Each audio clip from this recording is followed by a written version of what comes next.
Pathian thu thiang rin sharing ilongai thang o Exodus musom le pali chang som pathum le chang som pali tin motion mi puite ne na chon lausu le mai ula lalpa chan damna voina to saktu cheu hi engot mai ro voina ai kup ta mi in mu ate hi kum kho in hule don to love lalpana do sakang chonga nangni chu in le mai lalpana do sakang chonga nangni chu in le mai atia chan chin tra zon zia musom paruk chang som thum pathum chia thun zomang heng thu hi in hne na ka sei to hi keima hian in Thlamuan na turin khovela hian hreomin inom thin nima sela Thlamuang takin omro kein khovel ka ngam ta nima sela Thlamuang takin omro kein khovel ka ngam ta atia atu thiang hlim kan zatan malmi som sak thero se amen ole hei khovel chu corona virus COVID-19 awangin na buhay na mga ang mek ti kan siya chata chonin COVID-19 confirm to khik mu to ti chu nuai ruk le sing ruk le sangli jani somkwa alo ni tareng mai wain New Zealand danin thizat po singthum chuangan nia USA hei kanom ve me ka nia USA hian nuai khan le sing ni le sang thum le jasari somsari pali anom to ani USA hian mi sang ni le jani somni pako lai mai an lo thi bok chu tiang chuanin heng ni chu danglam reng thei ania poni se kan sei du chu COVID-19 awangin khovel chu amang anga ram tina total lockdown te po pon mek ani kan rama ngei po Mizoram wa ngei po chiang chon pon alo ni ta chewang chon voin ni hen ke ya chi alo te jing te ber le chak lo ber ni mai la lung pui po lung te in akam ki lo chon tiang deu khanin alung te pakhata han tan ve the na om ta gin tin pathian khoi narin chanin kathiamang anga han soi ve Thlamuanna thu han sei ve katum don ani ole tu na kan chia la khanin lau su la le mai ro pathian thu chon atitla pathian thu oi ngai hun ni amok khup mai oi har sa kan ti lai kan le ngai hun ani tlat mi ring lama kan le the lo ni le ngai hun voina po kan le the lo lain lockdown na wangin kanom le ta ni le Israel fate ai kup tarama faro boya kumjeri le somthun ta nga chuta chon an chua theina turin ai kup tarama thil theng tam tak thil mak sho ma thleng ti kan ria tiang ru la chan tir te toi thi sena chan tir te khaw puang ti te khoi li te hri sang te po aleng ani chongkara chon free alenga ai kup taram ai kup taram sa zong mai ran thi vek line hebrai mi pathian mi Israel tha te ran chu pakhat ma thilo ti hi ain je kani Exodus bung ko chang ro ma khom mai ti chuanin Israel fa ai kup ta boyan chho the turin pathian ne na thupe lo thleng le ta rin thu ni lo pathian ne na mi rin tur thupe ka lo thleng chu che nge kan ti chuan beram no thisen kongka luchunga le biang ton tana in ta tanga chuta chuanin beram no thisen kongka bianga ka mu na in piang ka kal hlen don ne beram no thisen ka mu lo dei na ro chuan thi na in afang don ani ti in thupe ka oma chuta chuanin ai kup tarama hianin nghe ni lockdown te pon lo mang ve ni nghe in alang ve tlat mai tong lai bo ro ne ai mi la van ting han kan soi ania ten khowar ma lo chen tu ma ni in ta in chuak tu ra ni lo ve ati Exodus musom pani chang som ni le pania kan mu ani khowar ma lo tu ma in chuak tu ra ni lo ti chu lockdown nan lo mang ve reng ni mai ti la an sei su lom lo ve ti chuan lalpa tharau chuan lalpa chuan ai kup taram chuan an fangta a biram nutrition kong ka bianga a mu na ina piang chu kalkan ta biram nutrition a mu lo na ina chuan thi na in ro rel ta ai kup taram zong zong in tina chuan mi thi om lo na reng pakhat ma om lo adi ani hei hi arab thak khopin ka ria chu chu chang som thuma kan mo ni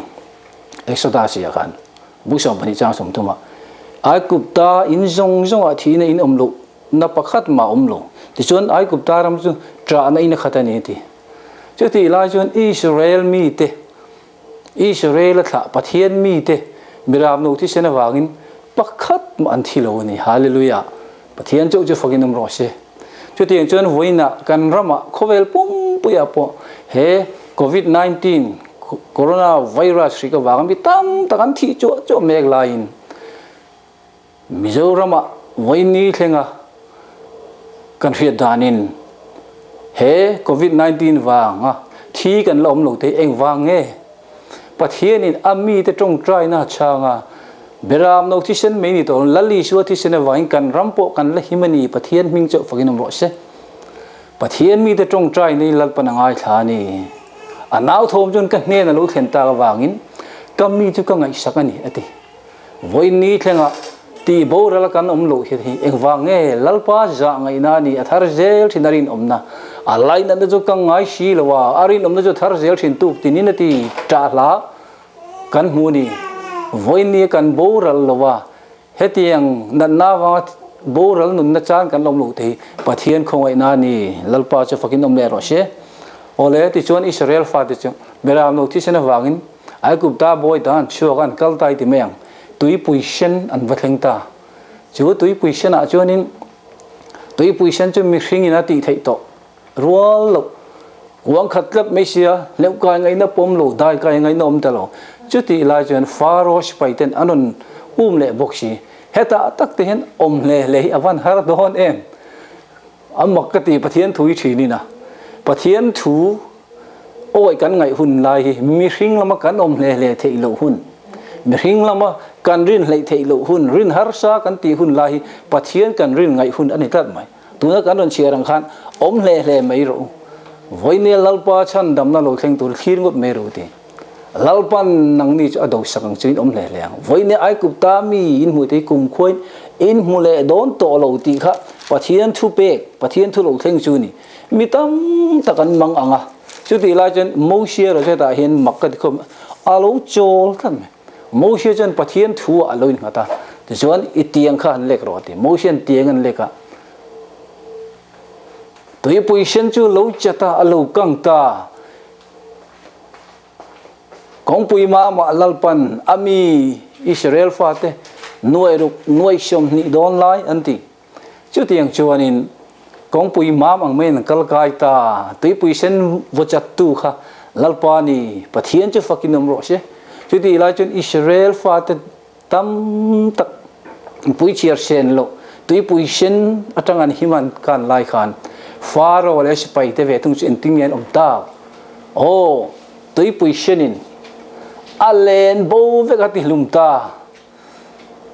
ai kup ta bo etanga ai kup ta ram atanga beram no tishin ringa chuak le mani chakna le theina manga chuak anom tlat hei ka soidu mani chakna le theina chuanga kal te chu tui pui shen an him ta lo an result ang tat tat lo beram no tishin wanga chuak te ro chu an him ta ni hallelujah chuanin ka thin lunga om te te a lo lang te kan soi ve zel don ania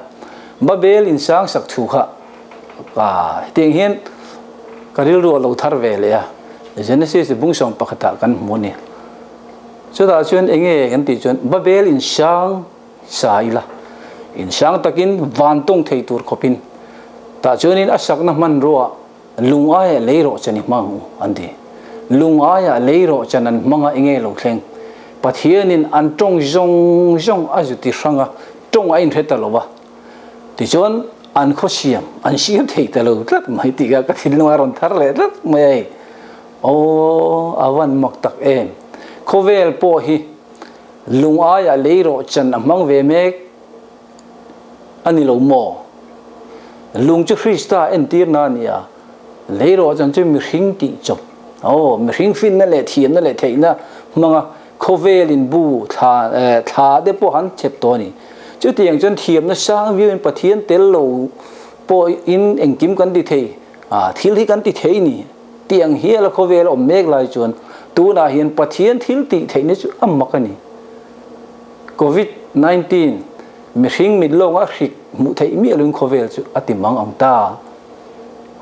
ral thuam nei tra sarkar ro pui te po om jian nei ta lo ti chuanin tong ain thret ta lo wa an kho siam an siam thei ta lo han ti kha cheng ho reng si in kan rama po chung kwa te po ni ang jo ai ho thin ma ila tong in thelo hian kan om thein ani taksaru ai tu kil thin ma la tharau lama tong in thelo in tharau lam roi kil theilun chung kwa te po kan om me ka ni chu an an kho siam an siam thei ta lo han ti kan chua du na le kan kal du na po kan kal thei ta lo kan kho siam chu kan siam thei ta lo lo man lo mi hei lockdown awangin tian ti kha babelin sang unawi lo sa ve thine bo eng mangin nge sak o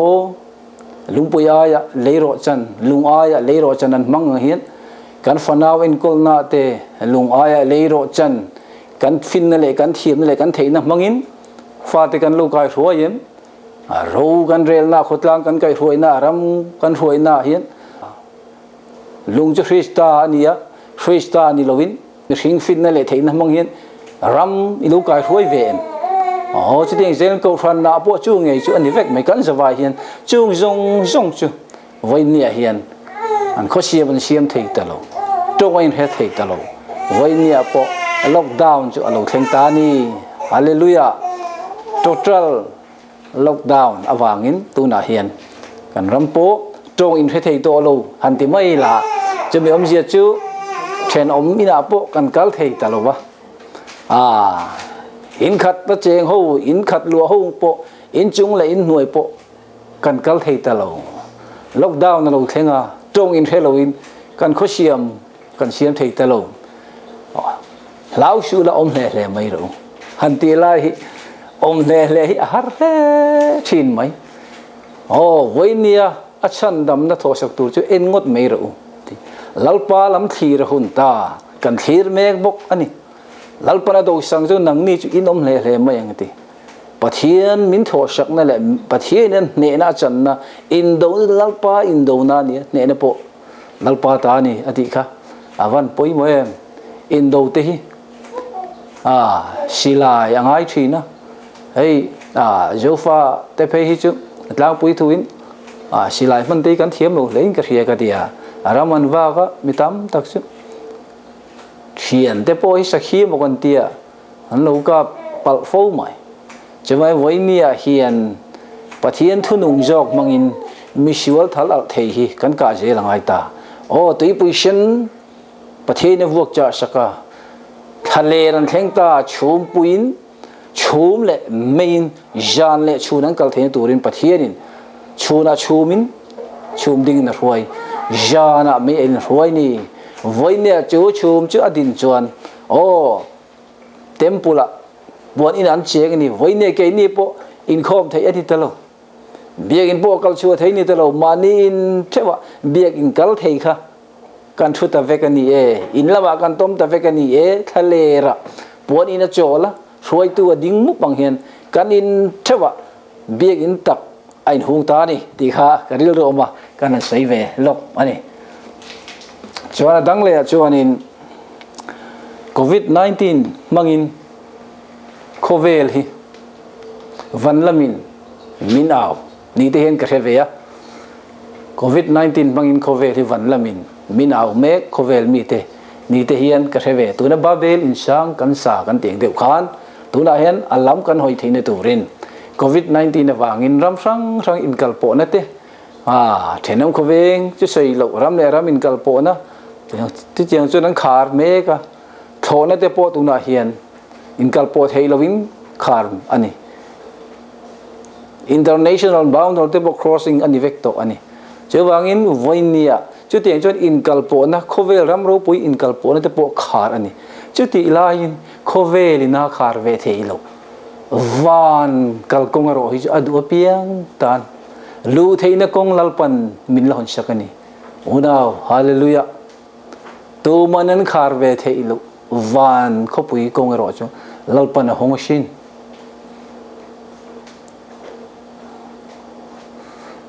ngai ro kong khar buladingim kakikhi ati tu point ka o hria kong hon chuan ne na kalu tanga jan ri ka ki langa ka ne ne mi ani pon ei venga ti thu bon bung thum chang som nia o no lalpan awan ko pui lu turin kong hong shin tuna hian USA te ram dang kal na chu ping thin ma sela van ko pui ber kal kong adu ta na thonin lu thei alani shin tu mai nang khar thei lo i thin lung kong khar ka u naw lu hong ve ro o lalpan van ko pui lu turin akong che akong hong ani adu piang tan o tu po tui hala piang local ro nun na tui a thoni in ro ati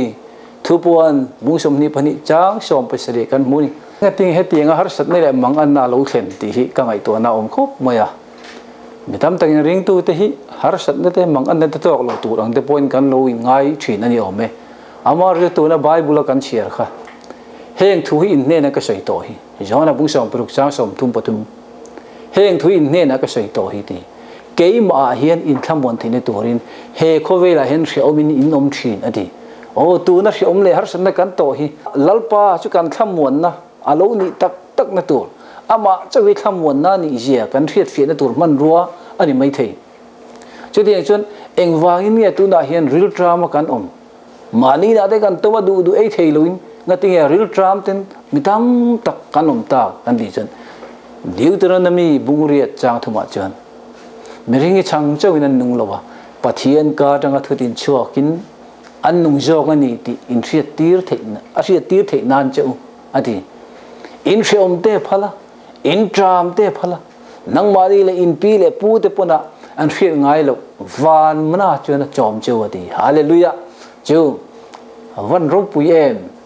meringi pathian ka atanga a thua tanga kan dam na jok hi kan thiat theinan khovel kan nom na jong jong te po chu minti re sak adua hreom le ril tram om te chu van manan minti kai du ni hallelujah miringi leilam chuak le van lam chuak kan ni wangin kan taksha ril drama chu ta jong kan ril drama chaute sho chir te kan e kan por thin kan taksha kan tharau in cho mulo chu ti lain mi hring kha vai vu ta siamani a lalpan nara tho tholuta miring ju min nung alo ni kan tharau in cho amu che hen kan har thina ni hallelujah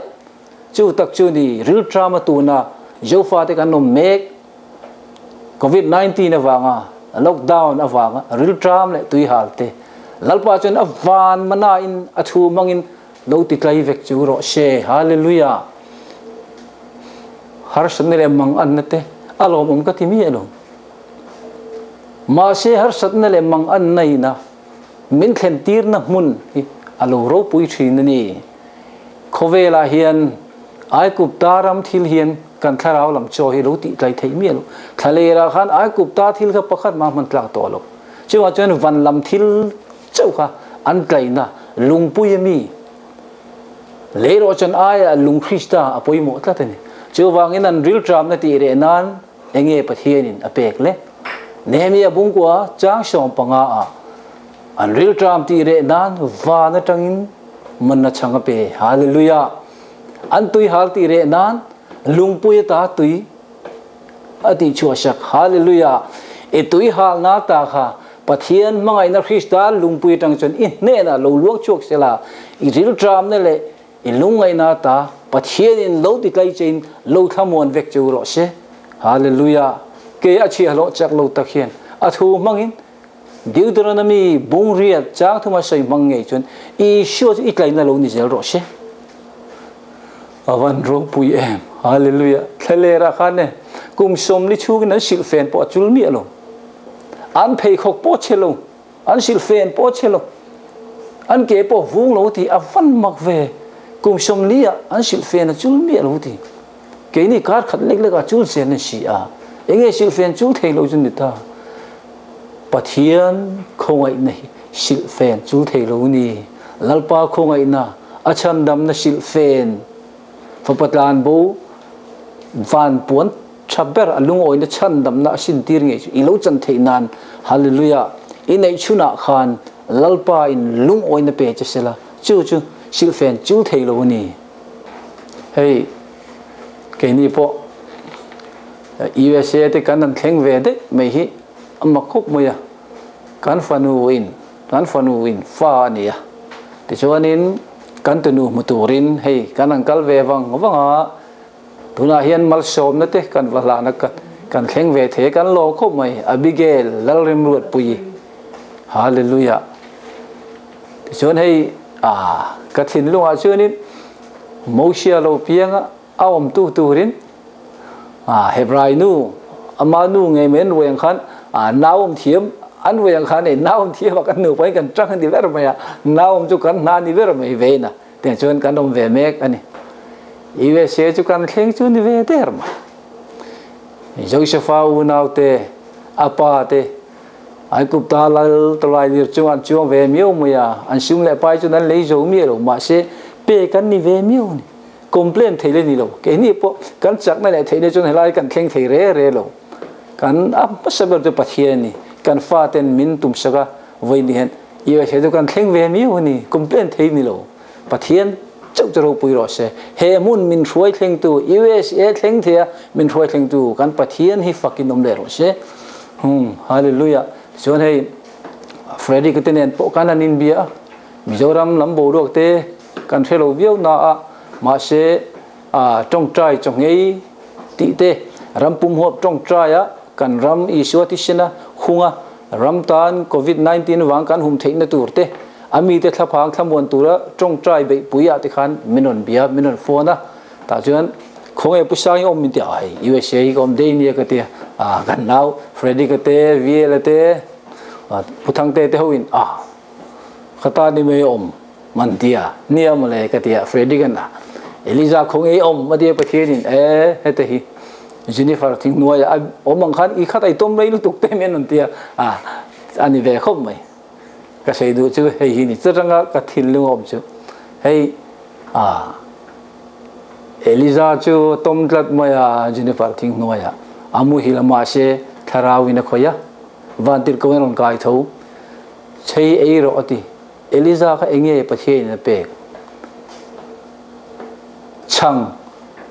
lungsha him mindiam tui hol ne na pe ni ka thin lu ha ron thar jok me awani tak lalpa chang lungsha him min tui thol tu tak wa tanga chang dung lo chuk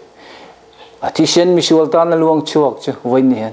kan kan in turani chumi mangchun pathian tlang Eliza thingle ta now tuna nge po kan ram hi lalpa min tho sak na khong aina chandam athisena wanga thiam kan channa Israel fa te ai kup tarama boy an chua theng ju beram no thisena ni nge main lali shu thisena wangin voini hen kan ta na in pek na chu nang le kin kan dam kho chua na chu aloni hallelujah chu nei naw makal kan ni ga ti kha naw hi rinain ta thiam te hi lo nga ya thiam te har khop mai hei kan tu te kan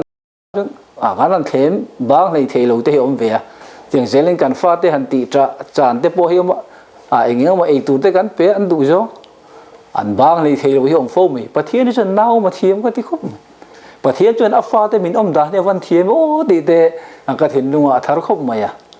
pathian chuan fa te mi ti tra dan te thiam mi thlem ban te po thiam ka dia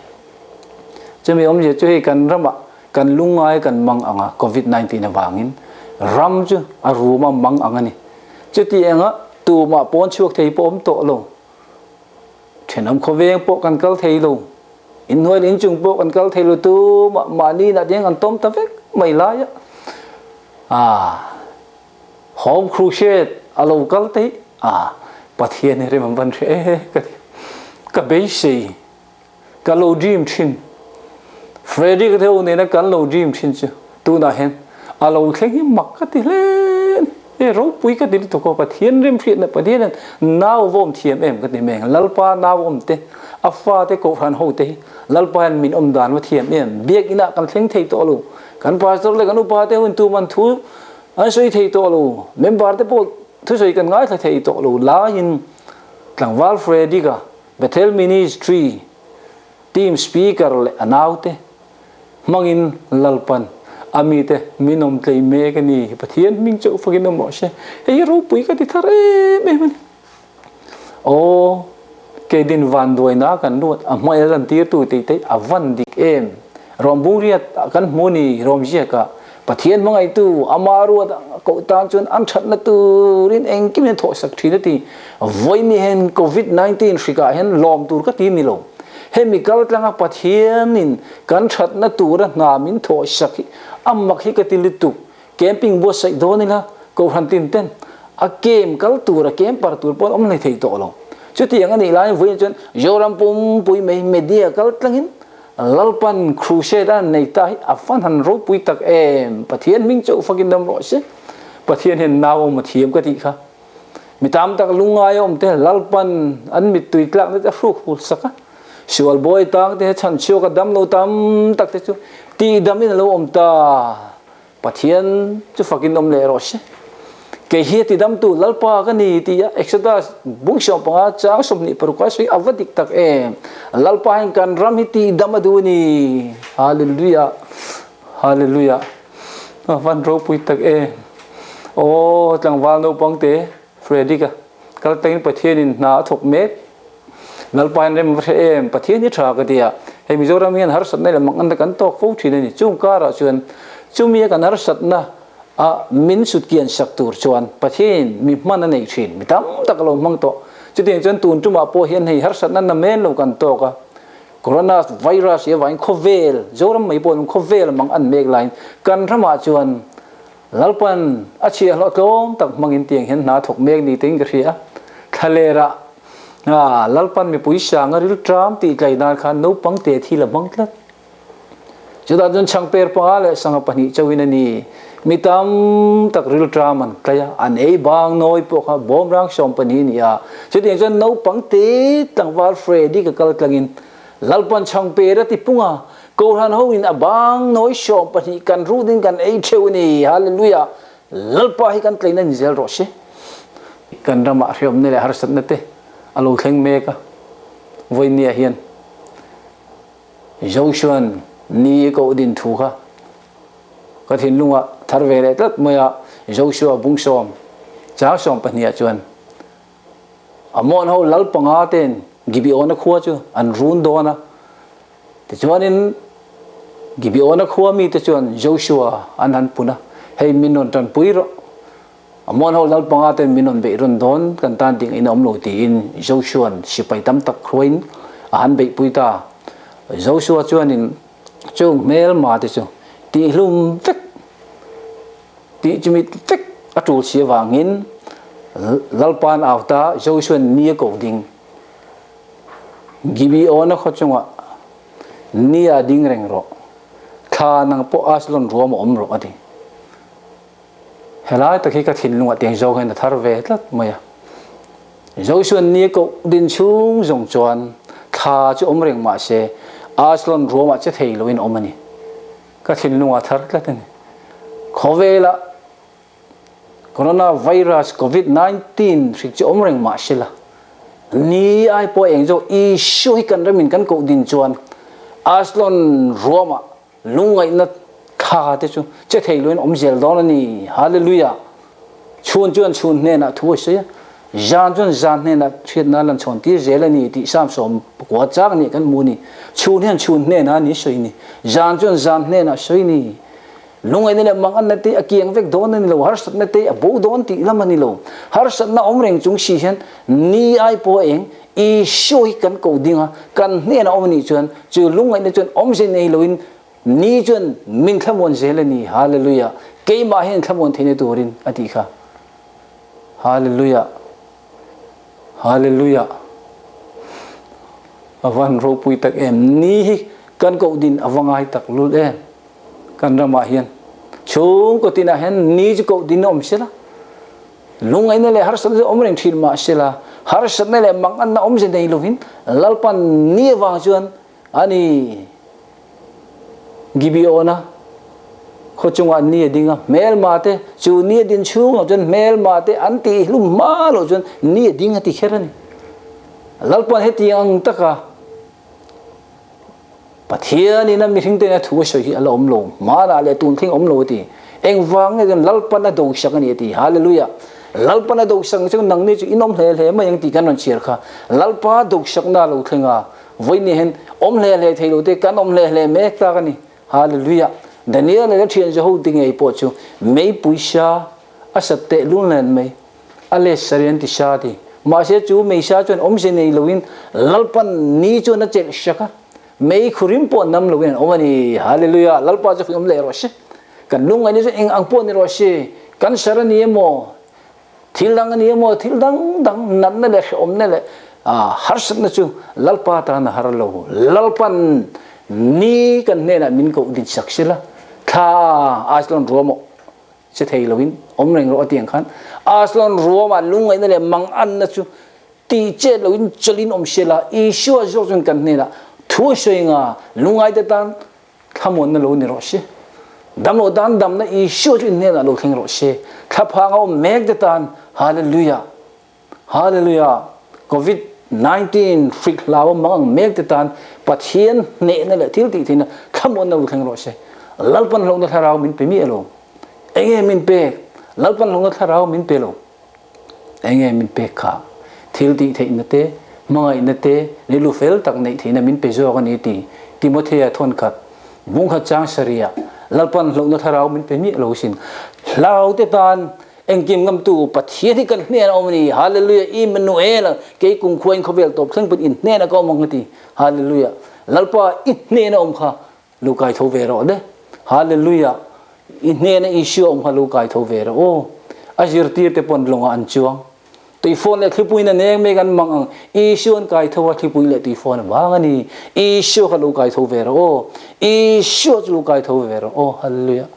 lalpa chu na ko tu jong jong nai thina ti dak sa ta ko tu te chu ti sam ja som li panga na ti dak sa ta ko tu te anau thom hianga anh ni cho chân đâm vào thì hallelujah Joramin lalpa kan ông nam mang mày hiền kan nên là pathian chân đâm na lục thằng dễ rồi chứ hallelujah hallelujah Joshua ni cầu đinh avan poi mo em Joshua ni cầu đinh à pathian nên đầu poi mel ma jong jong lalpanga mon ho lalpanga chu anh thật với cái này hallelujah Isua thil đi thấy nào vậy kan rama sẽ tên là thọ chứ lúc ti to bin om she chung kwa po hian invitate to lo ho de po chu pathian wang chen rim na lo thang ro she hallelujah ama khom mai luka chen chen tha lu je bung som ni pali khan thian dun kal te chan chin kha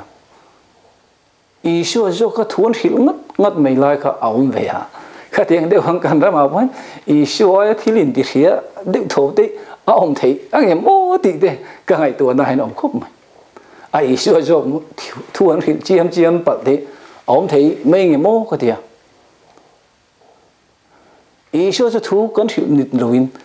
ban cần paranga lalpa cần phật mấy hiện vào bôi mỗi em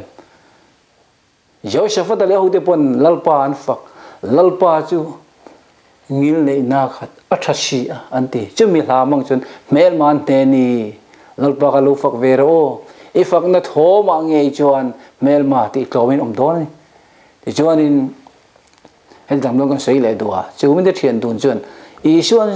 thun sei an thil zo kan amar chun kin i chuan som ta lalpa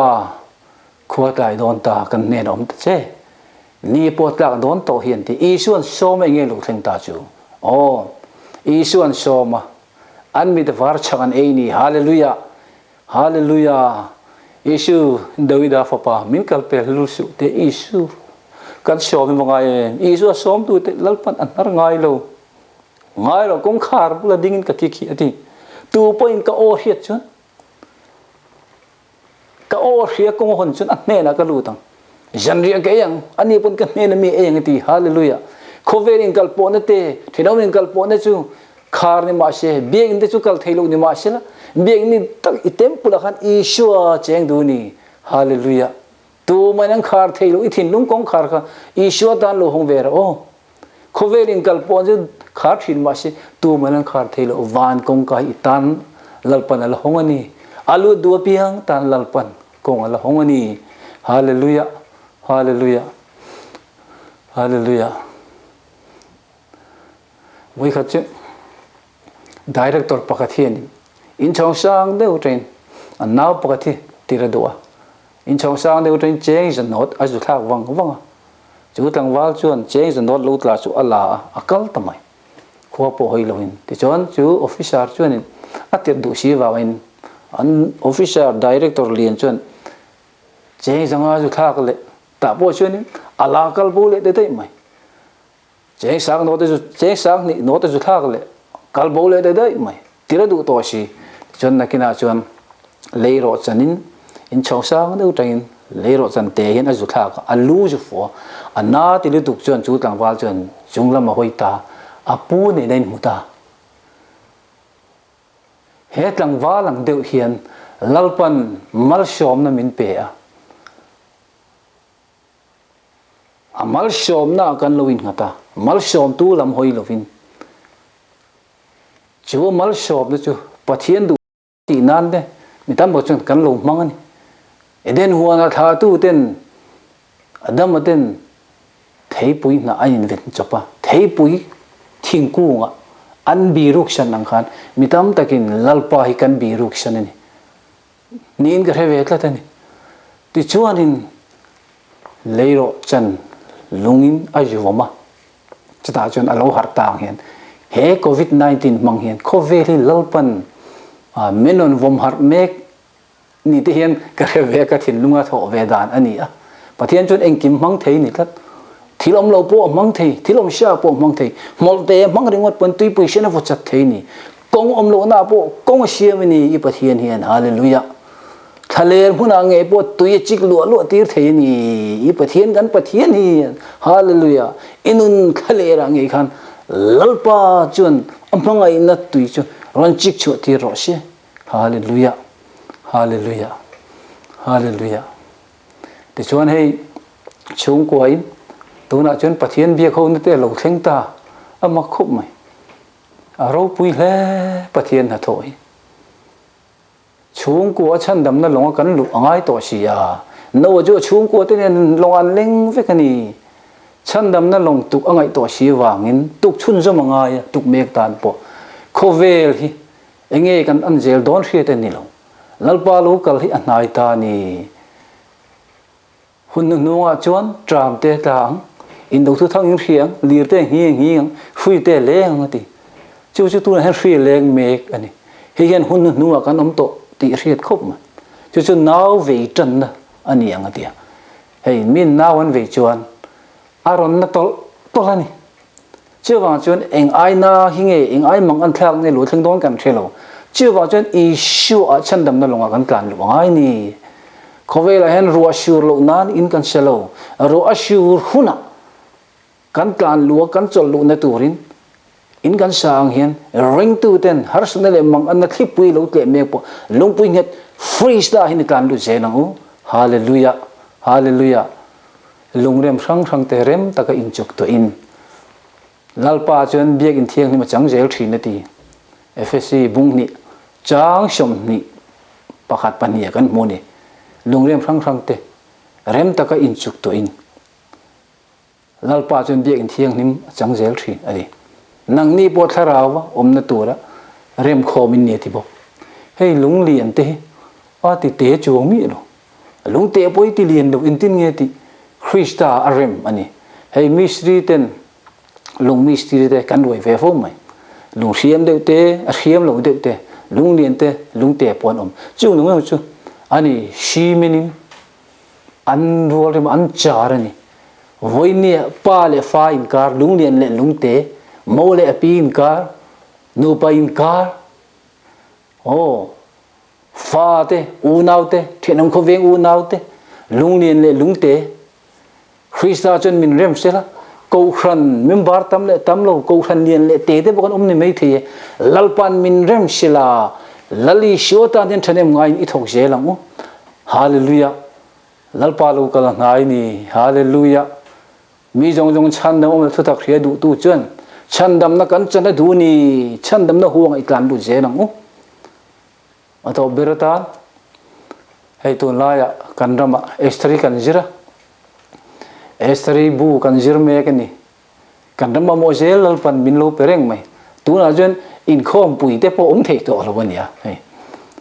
biang kan khar to sia in khom pui lian po om thei ta lo ta chuan in enge ni ti tu khom pui om thei ta lo zai pol te lo re me ka ni ka sei du chu hin khom pui ka hiet zong zonga khom pui ro pui ber ma se khom pui palai tem ber si hi ka sei du la me chen chen tha lu ka je bung kwa kan mo ne chu da chuan in van lam palai chu Mosia le Eliza isuane leilam palai petera Johana unau jacopa chu membaran tam lo hle mai a chu da chuanin ma se khom pui ro pui ber ni tlat Mosia le Eliza Mosia chuan dan iron o Eliza chuan jol nei ti iron o ni chu ta chuan eng phut men nuam pon nuam ni peteran bok te kho hiala tu lalpa tan pakhat Mosia tan pakhat Eliza tan pakhat tamai chu tia tong mek lai chuan van tangin hei hi ka fa pa du takani hei ka fa pa ka thana chu ani ati ama thu ngai ru ti chanchin thama thai je ga chun ka fa ba du tak kalom em chu ni ati mar ka je chanchin tha lu ga je bung ko chen ka fa pa ka thana chu ni ti Mosia le Eliza an sei mek la an nu ral ta ani dan ram dan som are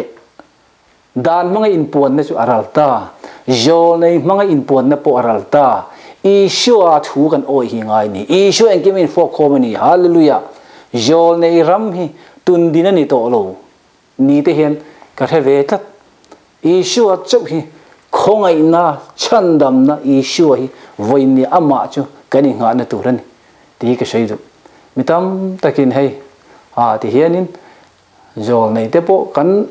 choutan zel ni ome jol nei ni chak the po thei ni Jeremia bungsom ni pariat chun jol nei ma ni dang tinala an mumang se wonna na mang tu te lalpan ti tu te lalpan min tira ni ti tu te katir shilo an thu la in tu ma ati nem nang lo ti eng po se adik le dik lo ke ni sei tu ni lo ma se an thu khan mi ringa ti lungai nge ati mang ang bol chuan thu hil tu jol nei dik tak a sei chu an thu chu fui na thu siam that na thu ni tu ran di korina hallelujah hebrai bung khata po kan moni chang khata ma sang tha tu te le jol nei te ne na kong tam tak le bung tam taka thu lo sei tu khan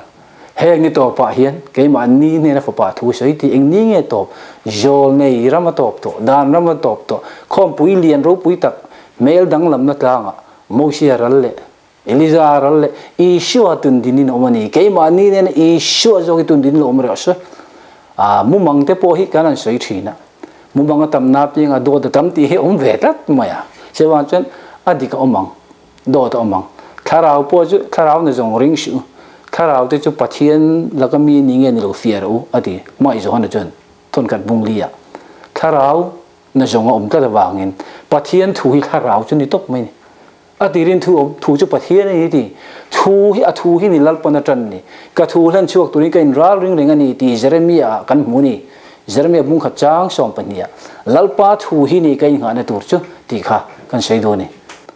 Josepha te unau te drama wangin an kal chuak ta an tin nge anti an dram lu tu apain jacoban ngatinge in mai ni in thut mai ni ati an dram lu tu ngati ngai nan he to lo ani ngot sin chung kwa po hi mo tharaw la ma kan dram lu tu hi chuan mo eng ma ti thei om si lo hian kan ruaka ti dak tu om si lo kan mang ang fo ni ai kup ta ma bu om ti ka hria tin atir ta wang ai kup ta man thleng toy zo kan seng ai kup ta ma an u naw pa Josepha an thralaka alo lal tatlat mai lala alo thu ani chuan thu lo jot en thlatun niang inom dana hian anti en thlatu kan ni reng lo mi pakhat fa kan ni sin antia ani chon unau sa ngei ni unau shom pani kan ni voine shom kan local kan te ber chu ina om pakhat chu om talo anti ta ni a om talo anti khan bia kan ni thlat a om talo anti khan biak me kan ni voine hen mitam takhian pathian om lu ti de pon an soi hil ni om pathian min hutalo ti de pon kan ngai hil ni alal thu thleng te hian lalpa hian jorami min muni o na o mu che ni aum talon ti kha an biang me kan yesin lalpa hian min muni ka mu phak lo biru thein om ni an om mi kho veleng ka khatani ti lalpa chon hallelujah anin pon mai lo wang khan har san tam takan to kan voinia hian unao chung ko ange po siam thatna na alo khen na tur chon lalpa ma kan sual te kan sima kanin lam le ta ngai dam kan di li awanga em lalpa du zong lungai na chuan chandam na tura simna thenati korin thon khat bu sari cha soma kan rama har sanel mangan kan to me ki lalpa du zong ti lungai na kan na awa poimo em chandam na kan chat na tur man ro kan kan siam ngai ve tak lalpa du zong ti lungai na chu lalpa ithuang zelin ni ro seti fopa in gas mani huana har satak chungpo pa thuoi na wang khan nang le gen chandam na kan luk changani hallelujah fopa po ni ma sela thuoi jirati khani pathian mi ten thu kan oi ngai ni thuoi lo thin kan ne wang thuoi kan ngai tu na po ina hin kan nom thup ta ni be in kal thei ina kan chol ta thupani e hallelujah hallelujah hallelujah voinia hian avan poimo tak em helai takhi pathian du zo ti lungai jon chandam na tur sim na thena dialam chu chu in chilom lo takani ti khovel lungai na chuan thi na thena ti pathian du zo kan tlu to lo ani phot chuan thi na akal le thei tlak khoyange khovel du zo lungai chu eden huana pathian thun zom lo wain thi na lo thlengani pathian thun oi lo wain thi na lo thlengani voine kan na bo chu chu pathianin mi zong zong chandam omla thutak khria min du si wangin timothea thon khat bong ni cha som palia mi zong zong te chandam na min throi lu adu si wangin ama du zong min ti lungai a kangai pathian bangai tu ama ru ang ko dan chon an thatna turin kong an kimin tho sak thina telom tu na kan chunga thil theng me ki lalpa lam kan hoina tun man ro ni zel ro se ole josepha unaute josepha an ma in puangta ro pui ka fan tia josepha ka in pon lo chuan au naw te josepha ngin an be phami lo ka puan te ka ani maring e po chu khana lalpa khain pon lo chuan ka pu te lat me ni isu ka isu a in pon lo chuan dang tlep josepha in puangta